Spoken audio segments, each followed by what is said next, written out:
Hello. Meet Poodle. I guess she's just about as qualified as anybody else to talk about mystical divine union. It comes to anybody, or you never know. Anyway, this is the journal from today, March 13th, 2010, 7:18 a.m. And the Mayan day is for death, or transformer, and it's called Mystical Divine Union. I have been on a mystic's journey or mystical journey for many, many years. Maybe embodiments. That fire burns strong. Maybe that's part of what makes it so easy for me to be and remain heart-centered so much, so easily. Do you know what the mystic's journey is? What it's all about? Maybe you're a secret mystic and don't know it. This is one of the least reliable places to take words into, to try to pin down with words. But let me try, because in a way it's also very simple. The mystic seeks divine union with Source, with God, or divinity. Now, if we remain on the surface with the words, maybe that doesn't sound like much. The mind can't grok this. Never in 10 million years. We can, though. The heart can know. Does know. So, let's go there. Words are just pointers, as Eckhart says. Signposts, indicators. They are not the real thing. There is nothing real in mind, in thought. Now, if you object to this, may I suggest that you are not in heart? You are in head, so drop down. You don't have to, of course, but if you want to get this, if you want to get the real meaning of it, you just have to be in heart to receive it, to perceive it. Heart is a really different space. It's like a whole nother dimension. No kidding. So, drop down. Okay, the mystic seeks union with divinity. What's that? Notice I don't say, what does that mean? For it is the mind that goes around seeking meaning. Rather, I say, what is that? Divine union is a complete merging of being, so that there is no longer two. They become one. The mystic wakes up one day as God, in God, one with God, merged into the divine union. Don't think your mind knows what that means. It doesn't. Please be sufficiently humble, at least as concerns the mind, to recognize that some things are just unknowable. Oh, they can be experienced, yes. Understood? No way. All we can do is try to clothe such an experience in words. And you know what?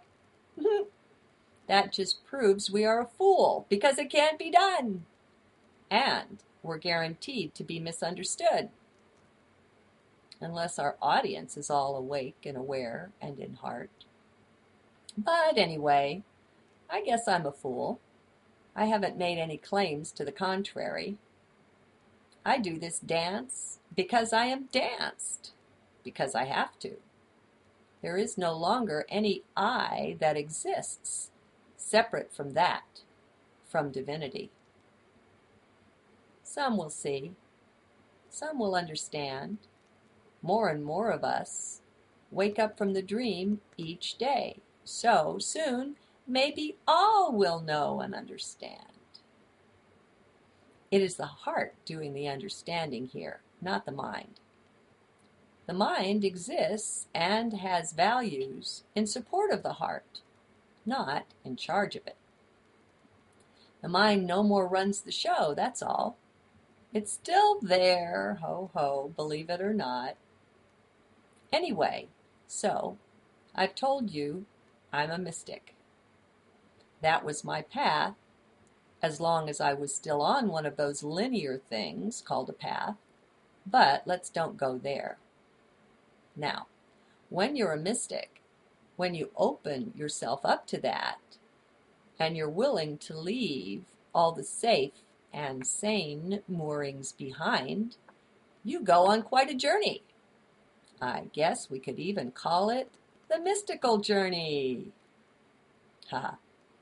You have grand adventures, and some sad ones, some scary ones, and all that. It's not a one-sided path. But anyway, what drives it? It's love. Love with a capital L.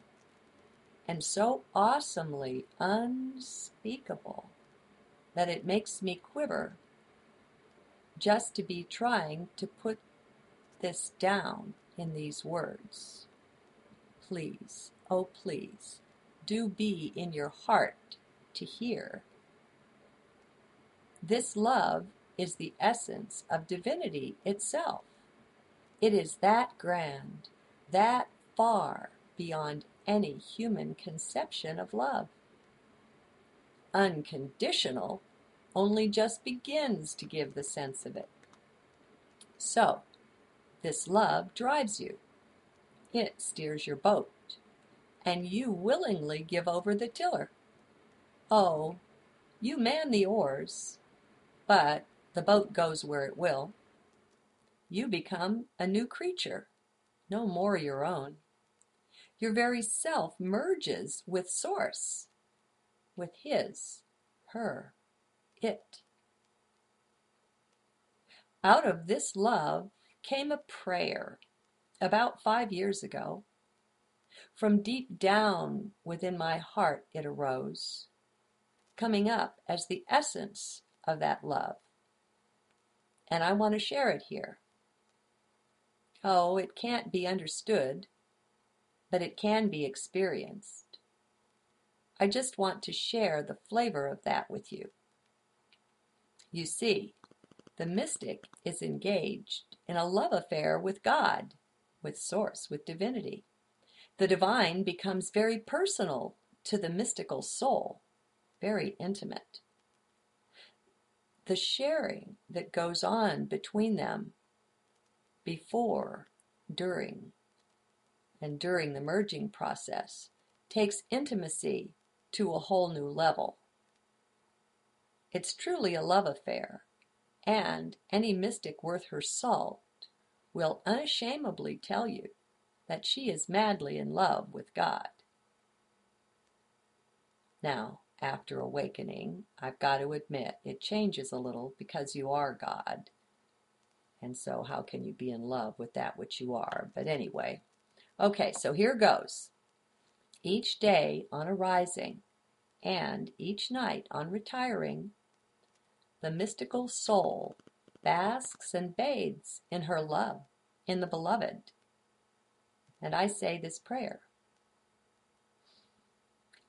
I dedicate, consecrate, and offer this day, this night, this life, this all unto Thee.